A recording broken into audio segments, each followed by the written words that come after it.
பொறுக்கலை. ஆட்சி போயிடுச்சே, அதிகாரம் போயிடுச்சே, வர வேண்டிய கமிஷன் வரலையே, வந்து கஜானாவில் குவிஞ்சுக்கிட்டே இருக்குமே, நின்று போச்சே, மணல் கொள்ள நின்று போச்சே, டாஸ்மாக் நின்று போச்சே, கதவை பூரா அடைச்சிட்டானே, இது என்ன வழி செய்யறது, எப்படியாவது ஆட்சியை கவுத்துட்டு. இப்படி ஒரு அரசியல் தற்கொலை முடிவை எந்த கட்சியும் எடுக்காது. இந்த ஆட்சி நீடிக்காது. இந்த ஆட்சி நீடிக்க விட மாட்டோம். நான் திராவிட இயக்கத்தால் வார்ப்பிக்கப்பட்டவன், 28 தடவை சிறை சென்றவன்.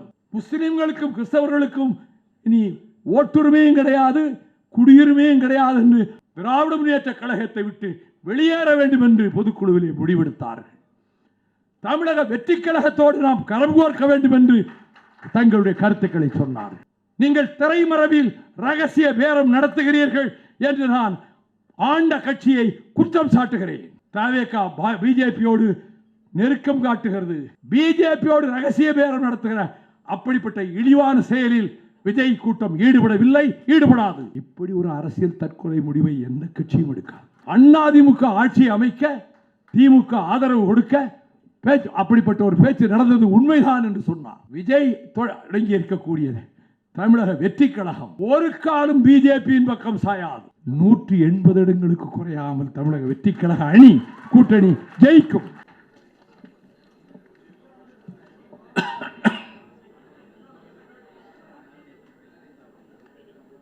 கதிர் வெடித்து பிளம்பு விழ, கடல் கொதித்து சூடாற்ற, முழுமைமிகு நிலப்பரப்பின் முதல் பிறப்பு தோன்றிவிட, நதி வருமுன் மணல் தருமுன் முந்தோன்றி மூத்தவளும், பதிமதுரை பெருவழியில் பாண்டியர்கை பார்த்ததுமான தமிழுக்கு தலை வணக்கம். 62 ஆண்டுகள் என் பொது வாழ்வு உருண்டு ஓடிவிட்டன. 1964 ஆகஸ்ட் 21ஆம் நாள் கோகலே மண்டபத்தில் இந்தி ஆதிக்க எதிர்ப்பு கருத்தரங்கத்தில் பேரறிஞர் அண்ணா அவர்களுக்கு முன்னால் உரையாற்றிய நாள் முதல் பல்வேறு நிலைகளை, விமர்சனங்களை, ஏளனங்களை எகத்தாளமாக தூக்கி எறிவோம் என்று விடுக்கப்பட்ட அறைகூவல்களை எதிர்கொண்டு துன்பத்திலும் இன்பத்திலும், தென்றலிலும் புயலிலும், தோல்வியிலும் வெற்றியிலும், பனிக்காலத்திலும் கோடை காலத்திலும் என் கரம் கோர்த்து இந்த 32 ஆண்டுகளாக அண்ணாவின் தம்பிகள், திராவிட இயக்கத்தின் வார்ப்புகள் பயணித்துக் கொண்டிருக்கக்கூடிய பின்னணியில் என் வாழ்நாளில் அதிகம் விருதுகள் பெற்றது கிடையாது. விருதுகளை நான் எதிர்பார்த்ததும் கிடையாது. மத்திய அமைச்சரவையிலே எந்த இலாக்காவை வேண்டுமானாலும் நீங்கள் தேர்ந்தெடுக்கலாம் என்று இந்த நாட்டினுடைய தலைமை அமைச்சராக இருந்தவர் கூறிய போதும் ஒரு காலம் நான் அமைச்சராக மாட்டேன் என்று கூறியவன் என்பதை நாட்டு மக்கள் அறிவார்கள்.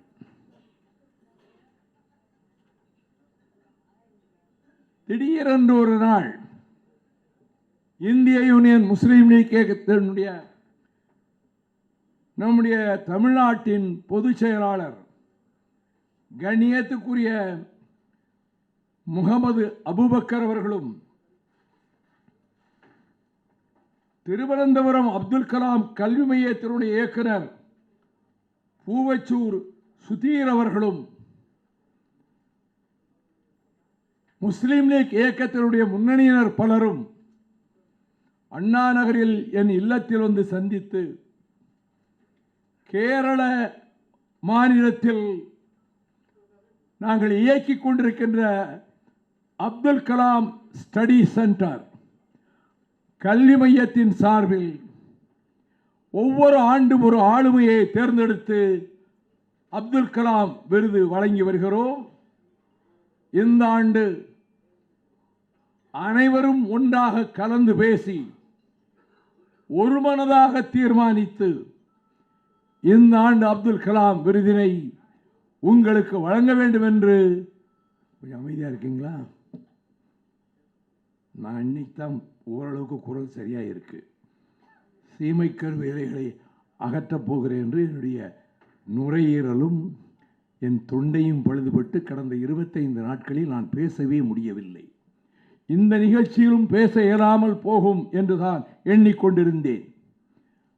ஆனால் ஓரளவு குரல் ஒத்துழைக்கிற இந்த வேளையில் என் நெஞ்சம் திறந்து சொல்லுகிறேன், நான் சற்றும் எதிர்பார்க்கவில்லை.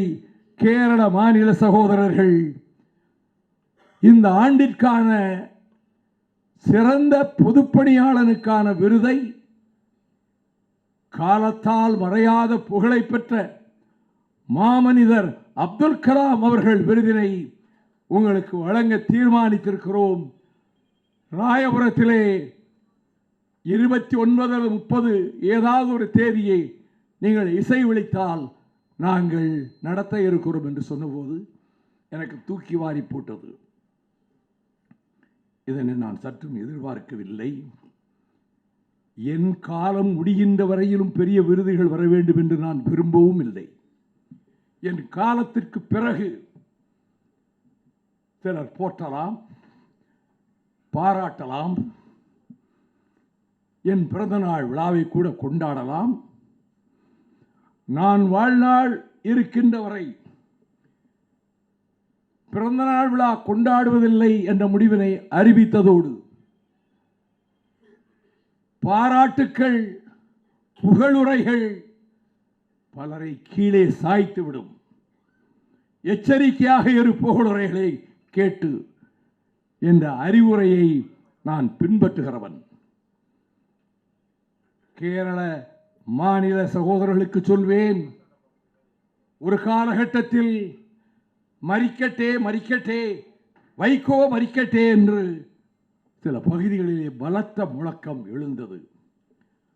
முல்லை பெரியாறு பிரச்சனையில் நான் கொண்ட ஈடுபாட்டிற்காக அந்த குரல் எழுந்தது. ஆனால் அதே கேரள மாநிலத்தில் என்னை நேசிக்கிறவர்கள் இருக்கிறார்கள் என்பதை நான் கோட்டக்கல்லுக்கு செல்லும் போதும், அவர்கள் வெள்ளத்தால் பாதிக்கப்பட்ட வேளையில் 5 லாரிகளிலே பொருள்களை ஏற்றிக்கொண்டு முதலமைச்சர் அலுவலகத்திலே ஒப்படைத்துவிட்டு பாதிக்கப்பட்ட பகுதிகளுக்கு சென்ற போதும் அவர்கள் என்னிடம் காட்டிய மதிப்பை, பரிவை, பாசத்தை நான் ஒருபோதும் மறக்க மாட்டேன். இந்த நிகழ்விலே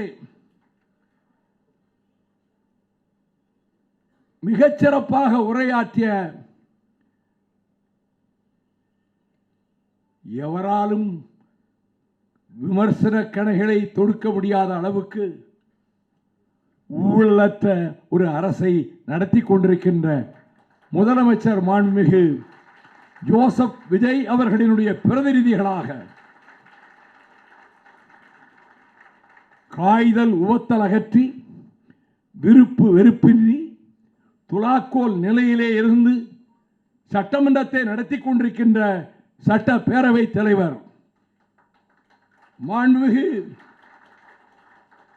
நம்முடைய ஜேசிடி பிரபாகர் அவர்களும் குருஷேத்திர போர்க்களத்தில் 10 பெயர்களை பெற்றிருந்த காண்டிபனாம், சவ்வியசாசியாம், பார்த்திபனாம், கிரீடியாம் அர்ஜுனன் எப்படி கணைகளை தொடுத்து கௌரவர் படையை துவம்சம் செய்தானோ அதை போல அந்த பெயரையும் தன்னுடைய பெயரோடு இணைத்துக் கொண்டிருக்கக்கூடிய அருகிலே நிற்கின்ற போது நான் குள்ளமானவனாக தெரிகிறேன். அவர் உரையை நான் தொலைக்காட்சியிலே 2 முறை கேட்டேன். உணர்ச்சியை அள்ளி வருகிற ஆவேசமான பேச்சு, ஆணித்தரமான பேச்சு. அவருடைய உரையில் என்னை பாராட்டினார். என் எதிர்காலம் சோபிதமாக இருக்கும் என்று சொன்னார். ஒளிமயமான எதிர்காலம் உங்களை அரவணைக்க காத்திருக்கிறது என்று சொன்னார். நான் நெடுந்தூரம் வந்துவிட்டேன். நான் வாழ்க்கையின் மாலை பொழுதிலே இப்பொழுது இருக்கிறேன். ஆனால் கட்சி நடத்த முடியுமா என்று கேட்டவர்களுக்கு மத்தியில் ஒரே ஒருவர்தான் கட்சியை நடத்தி காட்டினார். அவர்தான் புரட்சி தலைவர் மக்கள் திலகம் எம்ஜிஆர் அவர்கள். அதற்கு பிறகு தமிழ்நாட்டில் எத்தனையோ பேர் கட்சிகளை தொடங்கி கடையை மூடிவிட்டு போய்விட்டார்கள். ஆனால் அப்படி கடையை மூடிவிட்டு போனவர்கள் மீது எந்த தாக்குதலும் இல்லை. அழிப்போம் என்று கொக்கரித்தவர்கள் அழிக்க முனைந்தவர்களும் இல்லை.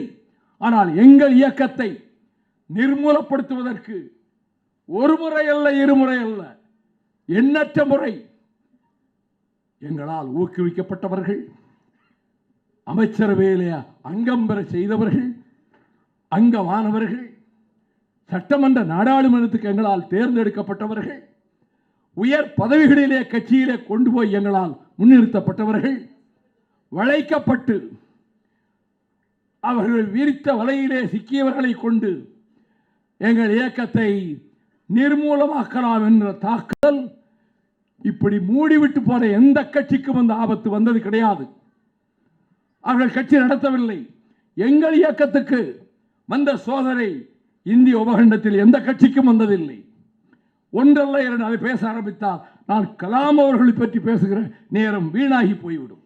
நான் சொல்ல விரும்பவில்லை. அத்தனை கண்டங்களையும் கடந்து வந்தோம்.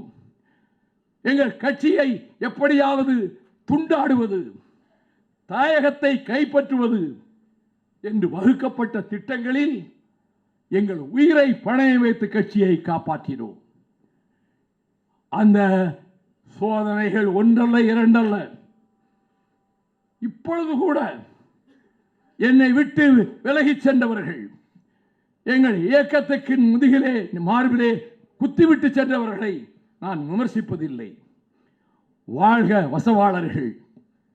அவர்கள் வசைபாடுவதை பற்றி நான் கவலைப்படவில்லை. என்னோடு பயணித்த காலம் வரை அவர்களுக்கு நன்றி. எங்கிருந்தாலும் அவர்கள் நன்றாக இருக்கட்டும். இதுதான் வைகோவின் அணுகுமுறை.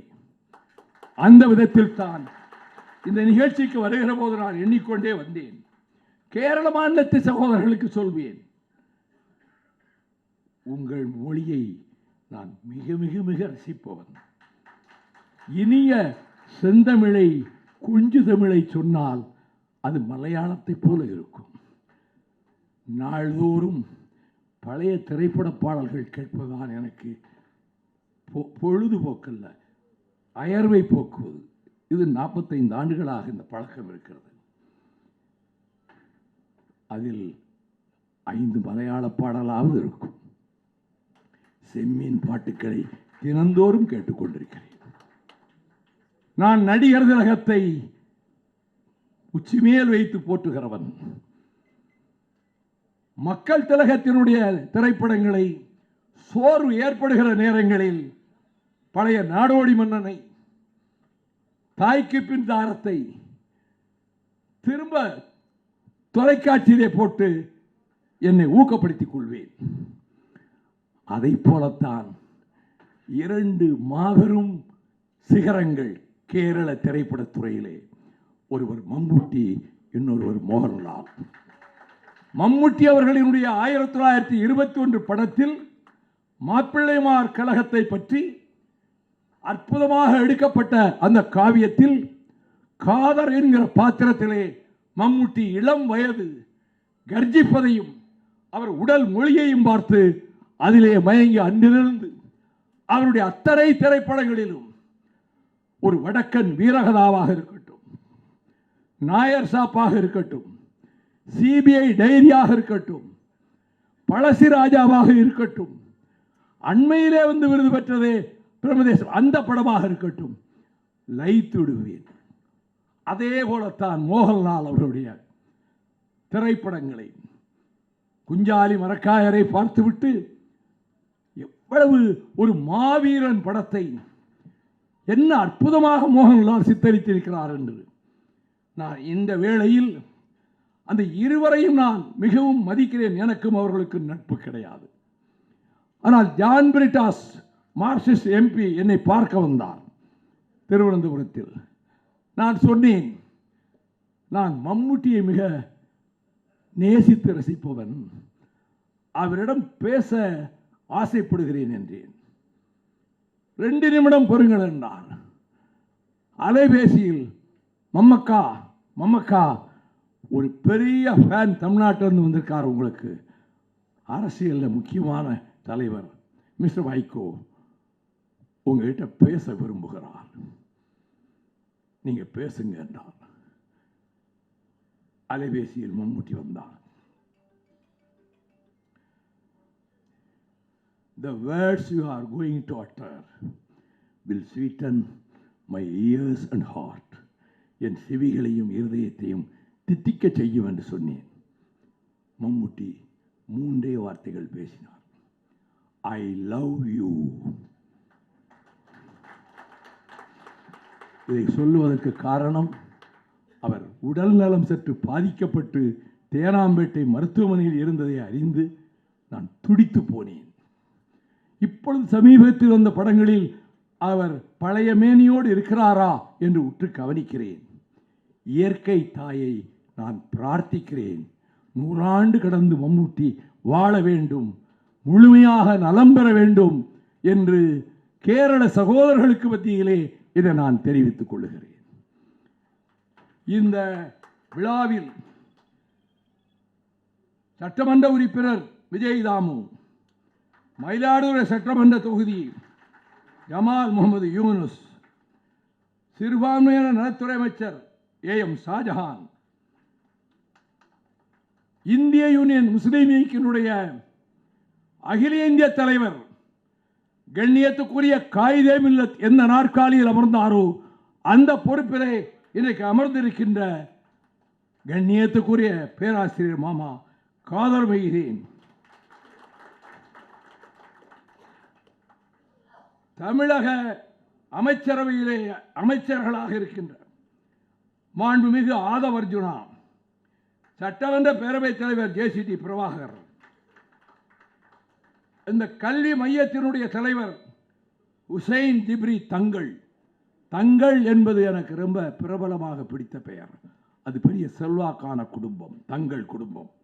அதனுடைய பிரதிநிதி கமுதி சம்சுதீன் உள்ளிட்ட அனைவருக்கும், அதை போலவே the friends, brothers who have come from Kerala to receive the awards, I congratulate you on behalf of the people of Tamil Nadu.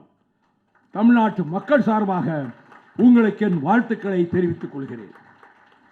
ஆமீன் பக்கீர் ஜெயினுலாவுதீன் அவர்களுக்கும் ஆசியம்மாள் அவர்களுக்கும் 1931ஆம் வருடம் அக்டோபர் 15ஆம் நாள் கடல் அலைகள் தாளாட்டுகிற ராமேஸ்வரத்திலே பிறந்த அந்த மாமனிதர் வாழ்க்கையில் தனக்கென்று ஒரு குடும்பத்தையும் அமைத்துக் கொள்ளாதவர்.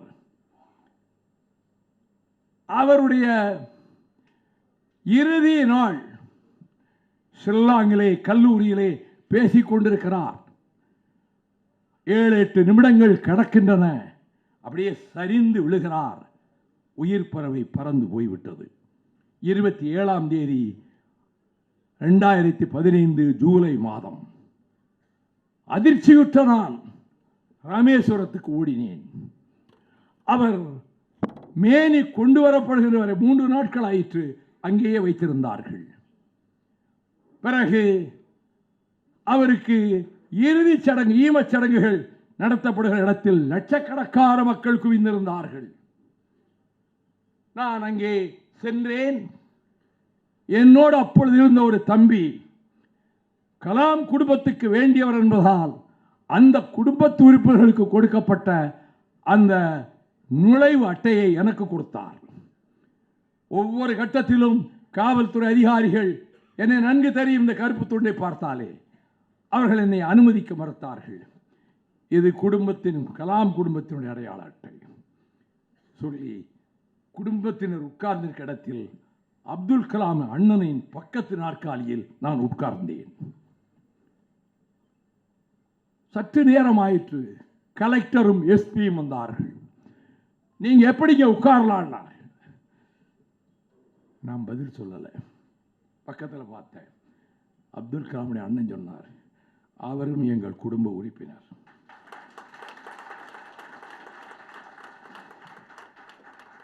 அதற்கு மேல் என்னிடம் விவகாரம் செய்ய முடியாது என்று எஸ்பிக்கும் தெரியும், கலெக்டருக்கும் தெரியும். போய்விட்டார்கள். ஒவ்வொரு தலைவர் வருகிற போதும் நான் தான் அப்துல் கலாம் தமையனாருக்கு அறிமுகம் செய்து வைத்தேன். ஒவ்வொரு இந்திய நாட்டு தலைவரையும், ராகுல் காந்தி உட்பட ஒவ்வொருவரையும் நான் அவர்களுக்கு அறிமுகம் செய்து வைத்தேன். அந்த அப்துல் கலாம் அவர்கள் ஒரு நாள் விமானத்திலே பயணிக்கையில் முன் வரிசையில் அமர்ந்திருந்தார். 4வது வரிசையில் இருந்த நான் சென்று வணக்கம் செலுத்தினேன். என்னை நன்கு அறிவார். சிறிது நேரம் கழித்து என்னை அழைத்தார். 5 வரிகளில் என்னை பாராட்டி ஒரு கவிதை எழுதியிருந்தார். என்னை இந்த மாமனிதர் கவிதைகளை புகழ்வதா என்று நினைத்துக் கொண்டிருந்தேன். நண்பர்களே, குடியரசுத் தலைவர் தேர்தலில் அவர் எப்படி குடியரசுத் தலைவர் ஆனார் என்று அபூபக்கர் சொல்ல ஆரம்பித்த போது தடுத்து நிறுத்தினேன். ஏனெனில் சம்பந்தப்பட்டவன் சொன்னால்தான் அது சுவையாக போயிருக்கும். 2002ஆம் ஆண்டு ஜூன் மாதம் 7ஆம் தேதி ஜார்ஜ் பெர்னாண்டஸ் என்னை அழைத்தார். நாளைக்கு தோழமை கட்சி தலைவர்களின் கூட்டம். யாரை குடியரசுத் தலைவர் ஆக்குவது என்று தீர்மானிப்பதற்காக வாஜ்பாய் கூட்டியிருக்கிறார். இந்த கூட்டத்தில் நீங்கள் கலந்து கொள்வது மட்டுமல்ல, நானும் அப்போதைய நாடாளுமன்ற அமைச்சர் இந்த நாட்டினுடைய முக்கிய தலைவர்களில் ஒருவராக மிளிர்வார் என்று எதிர்பார்த்து கொண்டிருந்த தோற்றத்திலே பொலிவும் குரலிலே கணீர் என்ற ஒலியும் அரவணைக்கும் பண்பும் கொண்டு உடன் பிறந்த தம்பியாலேயே சுட்டுக் கொல்லப்பட்ட பிரமோத் மகாஜன் தனியாக பேச வேண்டும் வாருங்கள் என்றார்கள். நான் போனேன். நாளை நடைபெறுகிற கூட்டத்தில் நீங்கள் ஒரு சிறுபான்மை சமூகத்தைச் சேர்ந்தவரைத்தான் குடியரசுத் தலைவர் வேட்பாளராக்க வேண்டும் என்று நீங்கள் தான் குரல் கொடுக்க வேண்டும். So far the Christian community has not been represented. கிறிஸ்துவ சமூகத்தைச் சேர்ந்த ஒருவர் பெயரை நீங்கள் சொல்லி அவரை ஆக்க வேண்டும் என்று முன்மொழியுங்கள் என்று பெயரையும் என்னிடம் சொன்னார்கள். கூட்டம் தொடங்கியது. ஃபரூக் அப்துல்லா இருக்கிறார், நிதிஷ்குமார் இருக்கிறார், பல தலைவர்கள் இருக்கிறார்கள்.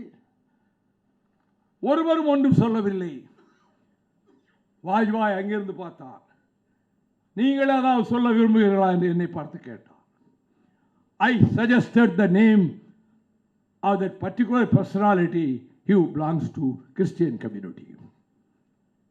திராவிட முன்னேற்ற கழகத்தின் சார்பிலே கலந்து கொண்ட நாடாளுமன்ற உறுப்பினர், இதை கடுமையாக நாங்கள் எதிர்க்கிறோம். இவர் குடியரசுத் தலைவர் பொறுப்புக்கு நாம் முன்மொழியக்கூடாது, இதற்கு நாங்கள் உடன்பட மாட்டோம் என்றார். இது ஒரு சர்ச்சையானவுடன் வாஜ்பாய் என்ன செய்தார் என்றார், the meeting is adjourned, we will decide and announce later என்று சொல்லிவிட்டு போய்விட்டார். எல்லோரும் வெளியேறி போய்விட்டோம். நான் போகவில்லை. நான் வாஜ்பாய் அவர்கள் காலத்தில் அப்பாயின்மெண்ட் இல்லாமல் எந்த நேரத்திலும் பார்க்கக்கூடிய அந்த கதவுகள் எனக்காக எப்பொழுதும் திறந்திருக்கும். அவருடைய அறைக்குள் சென்றேன். அந்த மண்டபத்துக்குள்ளே இருந்து அவர் அறைக்கு போய்விடலாம். அவர் அமைதியாக கவலையோடு உட்கார்ந்திருந்தார். Mister Atalji, why are you worried? எதுக்கு வருத்தப்படுறீங்க?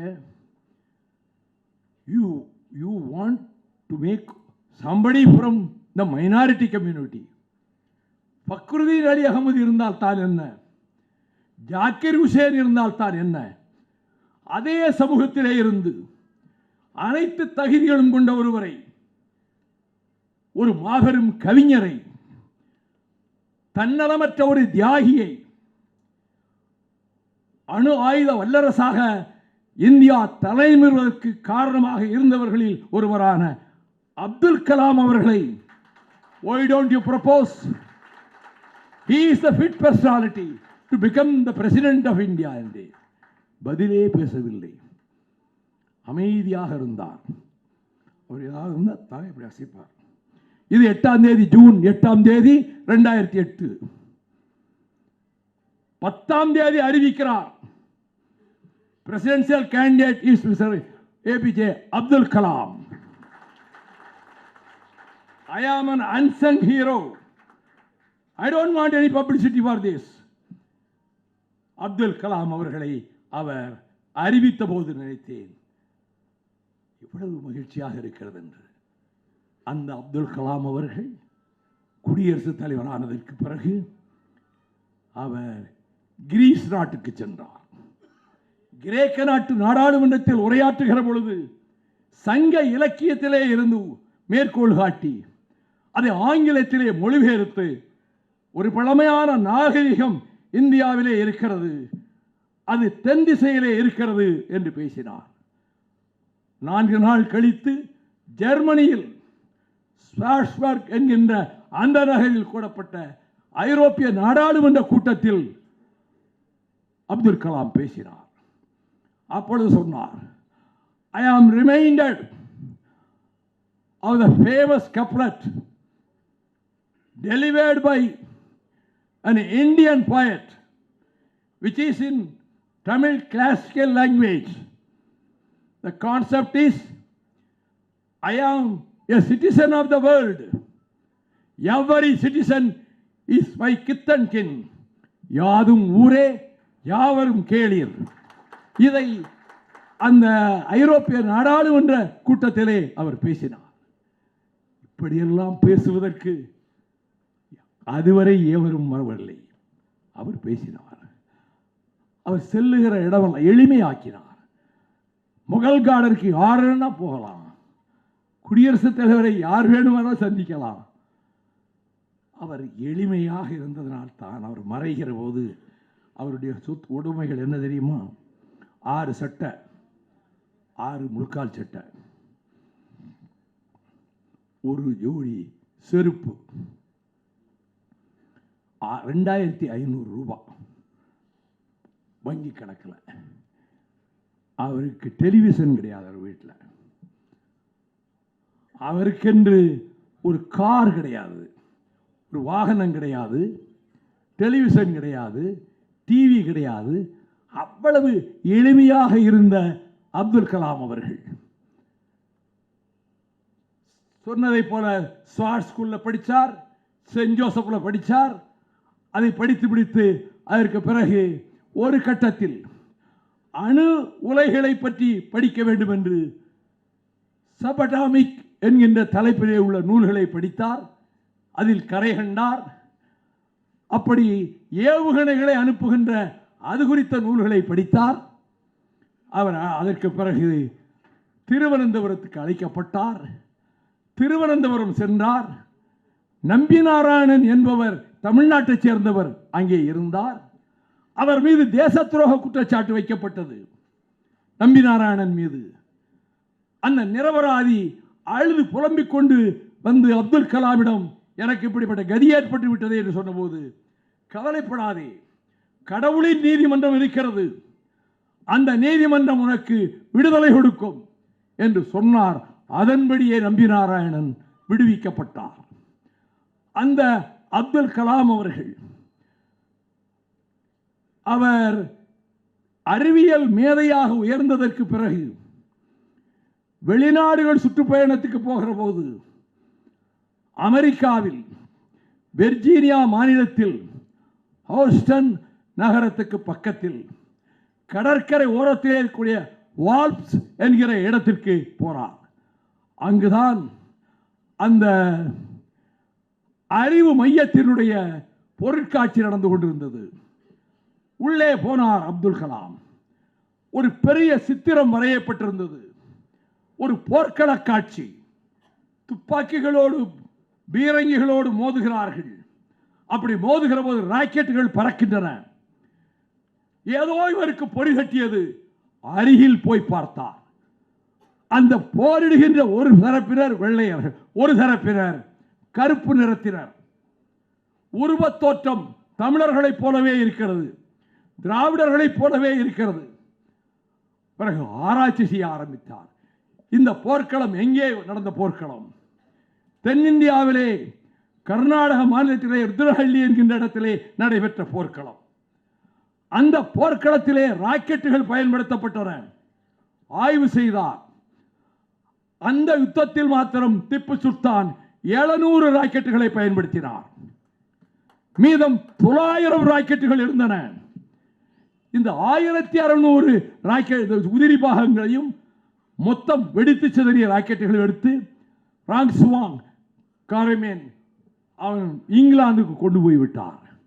இவர் சொல்லுகிறார், எந்த நாட்டில் ராக்கெட்டுகள் மற்ற இடங்களிலே பயன்படுத்தப்படாத போது ஒரு வீர திருமகன் ராக்கெட்டுகளை பயன்படுத்தினார் என்பதை அவன் பிறந்த நாடு மறந்துவிட்டது. ஆனால் இந்த கிரகத்தின் எங்கோ தொலைவிலே இருக்கிற நாட்டில் அது ஓவியமாக வரையப்பட்டிருக்கிறது என்று பெருமைப்பட்டுக் கொண்டார். திப்பு சுல்தான் ராக்கெட்டுகளை பயன்படுத்திய ராக்கெட்டுகளின் நாயகன் திப்பு சுல்தான். அதை எளிதில் வீழ்த்தி இருக்க முடியாது. திப்பு சுல்தான் தமிழர்கள் மீது பற்று வைத்திருந்தார். தீரன் சின்னமலை திப்புவின் படைகளை எதிர்த்தவர். பின்னர் திப்புவின் படையிலே சேனாதிபதி ஆனார். அதே திப்பு சுல்தான் தந்தை ஹைதர் அலி திண்டுக்கல்லில் தங்கியிருந்த போதுதான் விருப்பாட்சி மன்னர் கோபாலர் தென்னாட்டு மன்னர்களை எல்லாம் ஒன்று திரட்டி கள்ளர் நாட்டு தலைவர்களையும் மருதுபாண்டியர்களையும் ஊமைத்துறையையும், கட்டபொம்மன் தூக்கிலிடப்பட்டதற்கு பிறகு ஊமைத்துறையையும் பழசிராஜாவையும், கேரளத்து பழசிராஜாவையும், கர்நாடகத்தை சேர்ந்த வாங்சுவாங் அவரையும் ஒரு சேர கோயம்புத்தூரிலே கூட்டி வைத்து பிரிட்டிஷ்காரரை வீழ்த்துவதற்கு திட்டம் வகுத்தார்கள். குறிப்பிட்ட நாளுக்கு முன்னாலேயே அது வெளிவந்து அது புரட்சியாக வெடிப்பதற்கு முன்பே அளிக்கப்பட்டது. அப்பொழுது திப்பு பெரும் பக்கபலமாக இருந்தார். வீரத்தாய் வேலுநாச்சியாரை இந்த நாட்டில் ஊர் ஊராக சென்று அறிமுகப்படுத்தியவன் இந்த வைகோ. அதற்கான நாட்டிய நாடகத்தை போட்டு ஜான்சிராணி போர்க்களத்தில் போராடினாள், ஜெயிக்காமல் தோற்று போனாள்.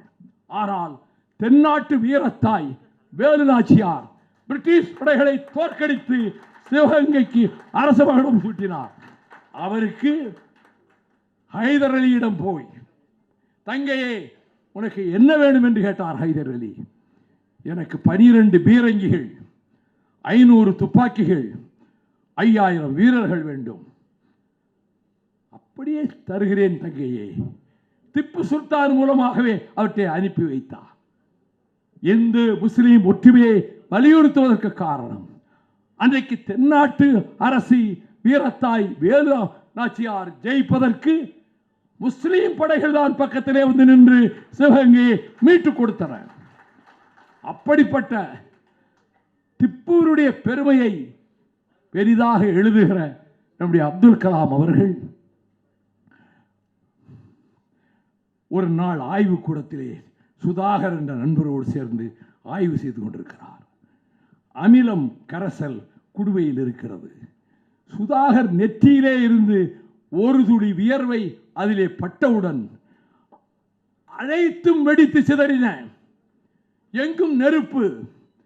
சுதாகர் கைகளால் கண்ணாடியை உடைத்துவிட்டு அப்துல் கலாமை 2 கைகளால் தூக்கி வெளியே எறிந்தார். அவர் பின்னர் குதித்து தப்பினார். இதற்கு அடுத்த ஆபத்து அவருக்கு 2002ஆம் ஆண்டு அவர் ஹெலிகாப்டரில் பயணம் செய்து கொண்டிருக்கிறார். அப்துல் கலாம் ஹெலிகாப்டருடைய இன்ஜின் பழுதாகிவிட்டது. கீழே விழுந்து நொறுங்க போகிறது. உயிர் போய்விடும் என்று முடிவெடுக்கிறார்கள்.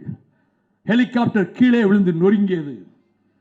அப்துல் கலாம் காயமின்றி தப்பினார். இறைவனுக்கு நன்றி தெரிவித்தார்.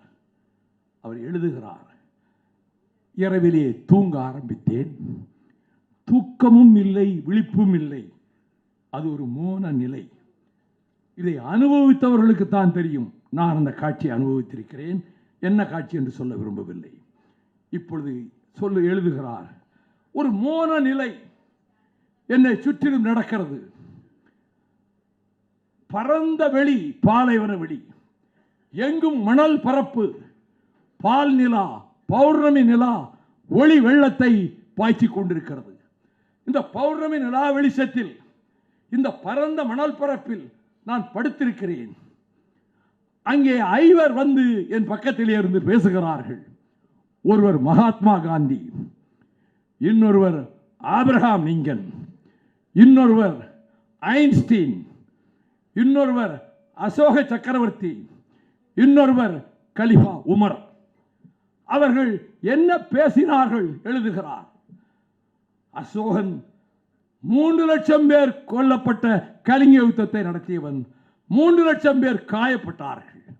அந்த அசோகன் சொல்லுகிறார், துயரம் விளைவிக்கின்ற மரணம் வெற்றி அல்ல, அமைதி தவழுகிற இடமே உண்மையான ராஜாங்கம். அசோகர் பேசுகிறார். ஒவ்வொருவரும் சொல்லிக் கொண்டு வருகிற போது கலிஃபா உமர் சொல்லுகிறார், நான் ஜெருசலத்துக்கு சென்ற போதுதான் உணர்ந்தேன், எல்லோரும் சமம் என்பதை உணர்ந்தேன். ஐவரையும் பற்றி 10 பக்கம் வர்ணிக்கிறார். நான் ஆதவர்ஜுனா அவர்களுக்கு சொல்வேன், உங்கள் ஆட்சி கலிஃபா உமர் ஆட்சியை போல நடந்தால் உலகம் போற்றும். கலிஃபா உமர் பதவி பிரமாணம் செய்கிற போது, ஓத் டேக்கிங் பதவி பிரமாணம் செய்கிற போது சொன்னார், நான் முரட்டு சட்டைகளைத்தான் அணிவேன், கலிஃபாவுக்குரிய உடைகளை அணிய மாட்டேன். நான் துருக்கி குதிரைகள் மீது சவாரி செய்ய மாட்டேன், கோவேரி கழுதைகள் மீதுதான் நான் சவாரி செய்வேன். நன்கு சலிக்கப்பட்ட சுவையான உணவு சாப்பிட மாட்டேன். பரம ஏழைகள் வாயில் வைத்து சுவைக்க முடியாத உணவை சாப்பிடுகிறார்களே, அந்த உணவைத்தான் நான் சாப்பிடுவேன். என் அரண்மனையின் வாசல் எப்பொழுதும் திறந்தே இருக்கும், யார் வேண்டுமானாலும் என்னை வந்து சந்திக்கலாம் என்று சொன்ன கலிஃபா உமர் அவர்கள் நகர்வலம் வருகிறார். ஒரு வீட்டிலே 2 பெண்கள் பேசும் சத்தம் கேட்கிறது. தாய் சொல்லுகிறாள் மகளிடம், மகளே, இந்த பால் விற்பதிலே கிடைக்கிற வருமானம் 3 வேளை சோற்றுக்கு காணவில்லையே, பாதி தண்ணீரை சேர்த்து விட்டால் 2 மடங்கு வருமானம் வரும், நமக்கு பசி கொடுமை இருக்காது என்றவுடன் மகள் சொல்லுகிறாள், அம்மா தப்பா பேசாதம்மா, உமருடைய ஆட்சி நடக்குதுமா, அந்த தப்பை நம்ம செய்யக்கூடாதுமா. இதை உமர் கேட்டுக்கொண்டே இருந்து விட்டு அரண்மனைக்கு போய்விட்டார். சில நாள் கழித்து வரவழைத்தார். தன் மகன் ஒருவனுக்கு அந்த பெண்ணையே திருமணம் செய்து வைத்தார். அவர் உமர். அவருடைய 3 பிள்ளைகளில் 2 நல்லவர்கள், ஒருவன் கொஞ்சம் போதைக்கு அடிமையாகிவிட்டான். போதைப் பொருளை விநியோகிக்க ஆரம்பித்து விட்டான். பிடிபட்டான். தர்பாரிலே கொண்டு வந்து நிறுத்தப்பட்டான். Khalifa Umar தீர்ப்பளித்தார். ஆணிகள் பொருத்தப்பட்ட சவுக்கால் 80 சவுக்கடிகள் இவனுக்கு இப்பொழுது கொடுக்கப்படுகின்றன என்று. சவுக்கை எடுத்தவனுடைய கை நடுங்கியது. அவன் ஓங்கி அடிப்பதற்கு மனமரவில்லை. உமர் எழுந்து அவன் அருகே சென்றார். சவுக்கை என்னிடம் கொடு என்று வாங்கினார். இவர் அடித்தார் மகனை. ஆணிகள் பொருத்தப்பட்டதால் உடம்பிலே இருந்து ரத்தம் பீரிட்டது. 40 அடிகளில் அப்படியே கீழே சுருண்டு விழுந்து கொஞ்ச நேரத்தில் இறந்தே போனான். அதனால் தான் மகாத்மா காந்தி சொன்னார், உலகில் உமர் ஆட்சியை போல ஒரு ஆட்சி ஒரு நாட்டிலே நடந்தால் அதைவிட சிறந்த ஆட்சி இருக்க முடியாது. யார் சொன்னது? மகாத்மா காந்தி. அப்படி ஆட்சி நடத்துங்கள். நேற்று ஒருவரை சந்தித்தேன். என்னுடைய நூல் வெளியீட்டு விழாவுக்கான அழைப்புதலை கொண்டு போய் கொடுத்தேன். ஒரு தொலைக்காட்சி நிறுவனத்தினுடைய அதிபர் சிறிது நேரம் அரசியலிடம் பேசிக் கொண்டிருந்தார். அவர் சொன்னார், இதுக்கு முன்பு ஆட்சி இருந்தபோது மாதம் 1.5 கோடி ரூபாய் நாங்கள் கப்பம் கட்டினோம். மாதம் 1.5 கோடி 5 வருடம் கட்டி இருக்கிறோம். இப்பொழுது 10 பைசா கொடுக்க வேண்டிய அவசியம் கிடையாது. இது மாதிரி என்னிடம் 100 பேர் சொல்லியிருப்பார்கள். நாங்கள் 15 லட்சம் கொடுத்தோம் வீடு கட்டுவதற்கு கமிஷன், 20 லட்சம் கொடுத்தோம், 25 லட்சம் கொடுத்தோம். இப்பொழுது சல்லி காசு கொடுக்க வேண்டிய அவசியம் கிடையாது. இந்த அரசு என்ன சாதித்தது? கேள்வி கடைகளை தொடுக்கின்ற அரசியல் கட்சி தலைவர்களுக்கு சொல்வேன், eradication of corruption is an Himalayan task. சுலபமான காரியம் அல்ல. இமயமலையை நகர்த்துவதை போன்றது ஊழலை ஒழிப்பது. அதில் உறுதியாக நிற்கிறார் விஜய். கமிஷனை ஒழித்து விட்டார், கரப்ஷனை ஒழித்து விட்டார்.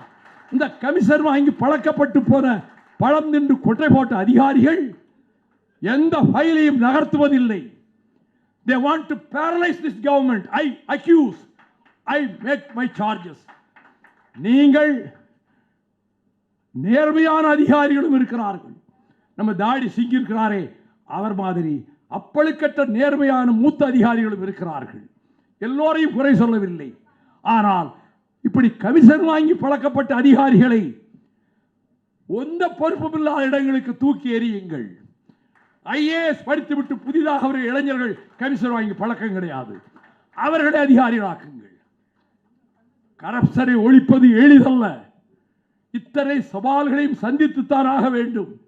அதற்குள்ளாகவே 6 மாதத்துக்குள் தேர்தல் வந்துவிடும். இந்த ஆட்சி நீடிக்காது. சபித்துக் கொண்டிருக்கிறார்கள். இந்த ஆட்சி நீடிக்க விட மாட்டோம். நான் ஒன்று சொல்லுகிறேன், இந்துத்துவ சக்திகளை, நாசகார பாசிச சக்திகளை, பாரதிய ஜனதா கட்சியின் பின்னணியில் இருக்கிற சக்திகளை எதிர்ப்பதுதான் திராவிட இயக்கத்தின் உயிர் கொள்கை. நான் திராவிட இயக்கத்தால் வார்ப்பிக்கப்பட்டவன், 5½ ஆண்டுகள் சிறையிலே கழித்தவன், 28 தடவை சிறை சென்றவன். திராவிட இயக்கத்தின் பெருமையை நாடாளுமன்றத்தில் வீர முழக்கமாக சங்கநாதம் எழுப்பியவன். அந்த உணர்வில் இந்த பாசிச சக்திகளை, இந்துத்துவ சக்திகளை பிரவேசிக்க விடாமல், அப்படியானால் நீ வாஜ்பாயோடு கூட்டு வைத்திருந்தாயே கேள்வி கேட்கலாம். அதில் சொல்லுகிறேன், வாஜ்பாய் அவர்கள் தலைமையிலே அரசு அமைந்த போது காமன் நேஷனல் அஜெண்டா தயார் செய்தோம். முரசொலி மாறனும் கையெழுத்திட்டு இருந்தார், நானும் கையெழுத்திட்டு இருந்தேன். அதில் செக்குலரிசம் இடம்பெற்றிருந்தது, காஷ்மீர் பிரச்சனை இடம்பெறவில்லை. 307வது பிரிவு அதை பற்றி குறிப்பே கிடையாது. இந்திதான் அந்த பேச்சும் கிடையாது. அந்த நேஷனல் அஜெண்டாவில் இந்துத்துவ கொள்கை எதுவும் கிடையாது. நாங்கள் எல்லோரும் சேர்ந்து கையெழுத்திட்டு தான் அந்த நேஷனல் அஜெண்டா வாஜ்பாய் காலத்தில் வந்தது. அதன் பிறகு புட்டா கைதியாக இருந்தபோது, அண்ணன் மாறன் மறைந்த போது 4 மணி நேரம் நீதிபதியிடம் பரோல் கேட்டு வாங்கி கொண்டு வந்து நான் மலர் வளையம் வைத்தேன். அவர் தொடக்க நாட்களில் என்னை வார்ப்பித்தவர் என்ற நன்றியோடு கலைஞரன் கையை பற்றி கொண்டார். நான் மீண்டும் சிறைச்சாலைக்கு கொண்டு செல்லப்பட்டேன். பிரதமர் வாஜ்பாய் டெல்லியிலிருந்து வந்தார் இறுதிச் சடங்குக்கு. இறுதிச் சடங்கு நடக்கிறது. வாஜ்பாய் விமானத்தில் ஏறி டெல்லிக்கு போகிறார்.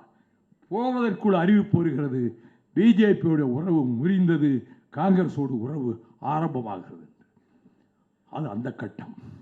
இப்பொழுது இந்த அதைவிட விஷத்தன்மையோடு முஸ்லிம்களுக்கும் கிறிஸ்தவர்களுக்கும் இனி ஓட்டுரிமையும் கிடையாது, குடியுரிமையும் கிடையாது என்று அகமதாபாத்திலே தீர்மானம் போட்டார்களே தர்ம சன்சத் என்ற மாநாட்டில். அந்த கூட்டம் உள்ளே நுழைய பார்க்கிறது. இதை தடுக்க வேண்டும். முழு பலம் நம்மிடம் இல்லை. நமக்கு இருக்கிற சொற்ப பலத்தையும் திராவிட முன்னேற்ற கழகத்தோடு இணைத்துக் கொள்வோம் என்று முடிவெடுத்துத்தான் நான் திமுக கழகத்தோடு நாங்கள் ஒரு மனதாக முடிவெடுத்து போய் சேர்ந்தோம். அதுதான் காரணம். அதற்கு பிறகு ஏற்பட்ட பல நிலைகளில் எங்கள் சுயமரியாதையும் தன்மானத்தையும் காத்துக்கொள்ள லட்சோப தொண்டர்கள் 100க்கு 100 திராவிட முன்னேற்ற கழகத்தை விட்டு வெளியேற வேண்டும் என்று பொதுக்குழுவிலே முடிவெடுத்தார்கள். தமிழக வெற்றி கழகத்தோடு நாம் கரம் கோர்க்க வேண்டும் என்று தங்களுடைய கருத்துக்களை சொன்னார்கள். தொலைக்காட்சி ஊடகங்களில் எப்படி நீங்கள் பிஜேபி ஆட்சியிலே, அதுக்குத்தான் விளக்கம் சொல்றேனே.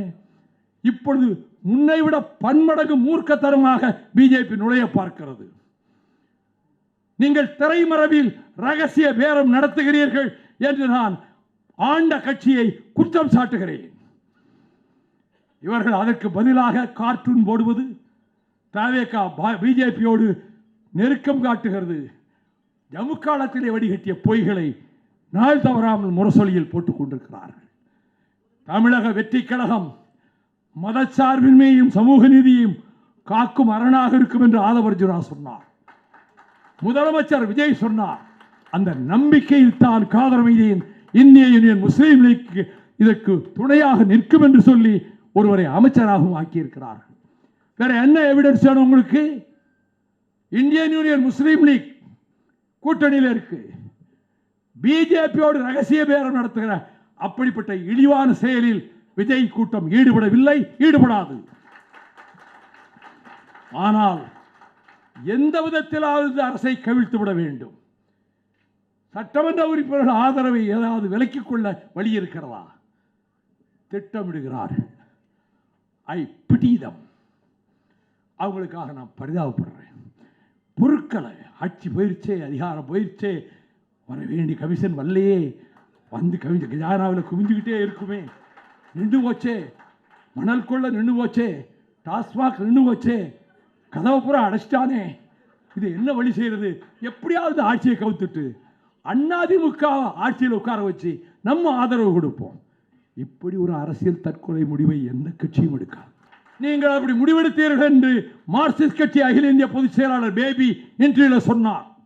இந்திய யூனியன் முஸ்லீம் லீக்கினுடைய ஒரு பெரும் தலைவர் பேராசிரியர் காதர் மைதீன் வாழ்க்கையில் பொய் பேசி அறியாதவர், தன்னலமற்றவர்.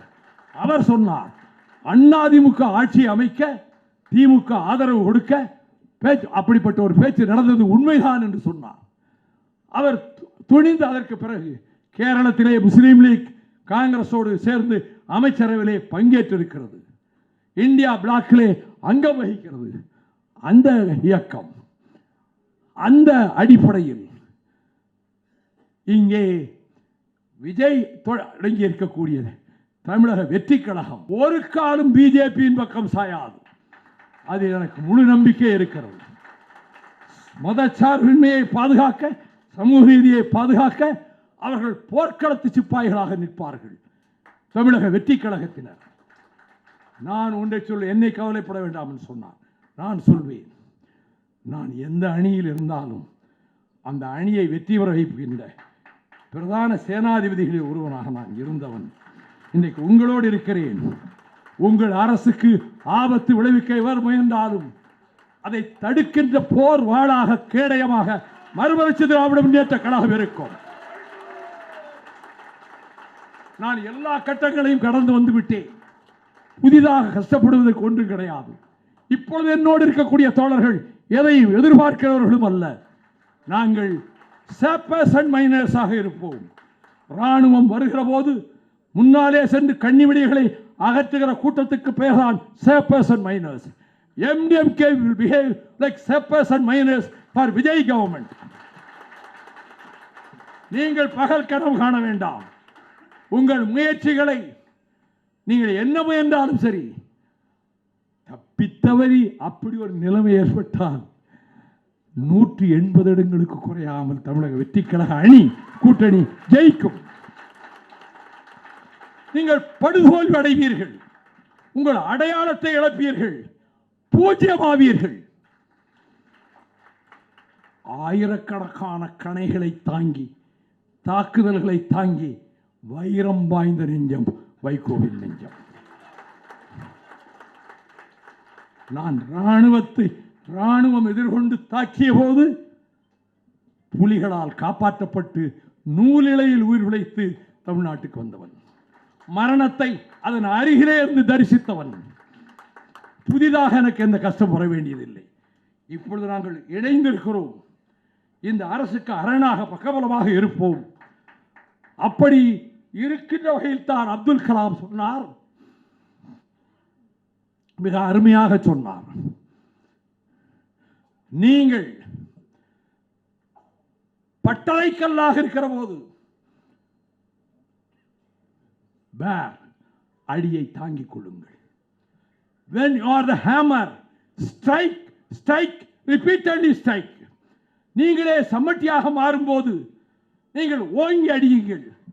இது அப்துல் கலாமுடைய வார்த்தைகள். அவர் கடைசி நாட்களிலே ஒன்றை சொன்னார். இறைவா, நான் மேலே மேலே ஏறிக்கொண்டே இருக்கிறேன்.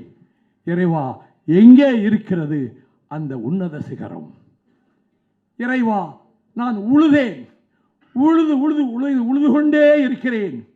இறைவா, எங்கே காண்பது அந்த இன்ப புதையலை? இறைவா, நான் கடல் அலைகள் மீது பயணித்துக் கொண்டே இருக்கிறேன், தொடர்ந்து பயணிப்பேன். இறைவா, எங்கே நான் பார்ப்பது சமாதான தீவை? இது அவர் எழுதிய கவிதை, அவருடைய சொற்கள். அப்படிப்பட்ட அப்துல் கலாம் அவர்கள் இரண்டாவது முறை ஜனாதிபதிக்கு போட்டியிட வேண்டும் என்று எல்லோரும் விரும்பிய போது அவர் போட்டி இருந்தால் நான் வேட்புமனு தாக்கல் செய்ய மாட்டேன் என்றார். அப்பொழுது ஜெயலலிதாவின் கூட்டணியில் நாங்கள் இருந்தோம். அவர் கூட்டணி கட்சி தலைவர்கள் கூட்டத்தை போயஸ் கார்டனிலே கூட்டினார். வடகிழக்கு மாகாண தலைவர்கள் வந்தார்கள். அவர் நம்முடைய உத்தரப்பிரதேசத்தினுடைய முன்னாள் முதல்வர் முலாயம் சிங் யாதவ் வந்தார். அவருக்கு வலது கையாக இருந்த அமர்சிங் வந்தார். சந்திரபாபு நாயுடு வந்தார். எல்லோரும் இருந்தோம். ஜெயலலிதா வர 10 நிமிஷம் இருக்கும். நாம் யாரை பிரேரிப்பது? நான் மெதுவாக சொன்னேன் அமர்சிங்கிடம், you suggest second term also should be given to Abdul Kalam. You suggest. Mulayam Singh Yadav சொன்னார், very good suggestion. Chandrababu Naidu சொன்னார், yes we will do that. அம்மையார் ஜெயலலிதா வந்தார்கள், உட்கார்ந்தார்கள். என்ன முடிவு எடுக்க போறோம்? அமர்சிங் சொன்னார், why don't we propose a second term for Abdul Kalam? No, no, no, I won't accept. நான் அதை ஏற்றுக்கிடவே மாட்டேன். நாம் இல்லை. ஏம்மா இப்படி கோமா சொல்றீங்க? அவர் பதவி பிரமாணத்துக்கு எனக்கு அழைப்பே கொடுக்கல. அம்பானிக்கு அழைப்பு கொடுக்குறாரு. தமிழ்நாடு முதலமைச்சர் அவருக்கு தெரியலையா? அவரை போய் நான் எப்படி ஆதரிப்பேன்? மேடம், நான் ஒரு 2 நிமிஷம் பேசுகிறேன். டாக்டர் கலைஞர் சட்டமன்றத்தில் பொன்விழா கொண்டாடினார். அந்த பொன்விழாவுக்கு அப்துல் கலாமை வருந்தி வருந்தி அழைத்தார்கள். தூது மேல் தூது விட்டார்கள். ஒருபோதும் வரமாட்டேன் என்று அப்துல் கலாம் சொல்லிவிட்டார். வேறு வழி இல்லாமல் சோம்நாத் சாட்டர்ஜியை வைத்ததை நடத்தினார்கள். முதலமைச்சர் பொன்விழாவுக்கு அழைத்த போதும் வரமாட்டேன் என்று சொன்ன அப்துல் கலாம், இதை நீங்க யோசிக்க வேண்டாமா? Yes yes yes, that is a point. அப்போ அப்படியே செய்யலாம். Mister Chandrababu Naidu, fix an appointment with mister Kalam day after tomorrow. அங்கிருந்தே ஃபோன் பண்ணார், நாளை மறுநாள் உங்களை நாங்கள் கட்சி தலைவர்கள் பார்க்க வர்றோம், 11 o'clock வாங்கன்ட்டார் அப்துல் கலாம். என்ன நீங்களும் வாங்கன்னு சொல்லலை. நான் அதை பற்றி நினைக்காம தோட்டத்தை விட்டு புறப்பட்டு காரில் வந்துக்கிட்டு இருக்கேன். ஜெமினிகிட்ட வந்திருப்பேன். ஃபோன் வந்தது, மேடம் ஜெயலலிதா அதர் சைடில், mister Vaiko you should definitely come with us, நீங்கள் எங்களோட வரணும். போனோம், எல்லாரும் கிளம்பிட்டு சொன்னோம், போட்டியை நான் நிற்க மாட்டேன். எவ்வளவோ சொல்லி பார்த்தோம், அவர் கேட்கல. போட்டி இருந்தால் நான் நிற்க மாட்டேன், அதில் உறுதியாக இருந்தார். ஆனால் முதல் தடவை குடியரசுத் தலைவர் ஆக்க வேண்டும் என்று சொன்னவனும் வைகோ, 2வது முறை ஜெயலலிதா அந்த முடிவை எடுக்க வைத்தவனும் வைகோ என்பதை நான் உரிமையோடு தெரிவித்துக் கொள்கிறேன். அப்துல் கலாம் அவர்களை பற்றி பேசுகிற தகுதி அடியேன் வைகோவுக்கு உண்டு என்பதால் கேரள நண்பர்கள் எனக்கு இந்த விருதை தந்திருக்கிறார்கள். என் வாழ்க்கையில் யார் எனக்கு விருதையை கொடுத்தது கிடையாது. நான் விருதை எதிர்பார்க்கிறவனும் கிடையாது. ஆனால் பிற இன்னொரு மாநிலத்தில் இருந்து, சில நாட்கள் என் மீது கொஞ்சம் கசப்பு இருந்த மாநிலத்தில் இருந்து நீங்கள் என்னை தேர்ந்தெடுத்ததற்கு தமிழ்நாட்டு மக்கள் சார்பில், எங்கள் இயக்கத்தின் சார்பில் என்னுடைய நன்றி அறிதலை என் நெஞ்சின் ஆழத்திலிருந்து உங்களுக்கு தெரிவித்துக் கொள்கிறேன். கேரளமும் தமிழ்நாடும் சகோதர மாநிலங்கள், சகோதரர்களாக இருப்போம். நாங்கள் பொருட்களை அனுப்புகிறோம், நீங்கள் கொஞ்சம் தண்ணீரை திறந்து விடுங்கள். நன்றி, வணக்கம். புரட்சி புயல் மாமா அவர்களுக்கு நன்றி. டாக்டர்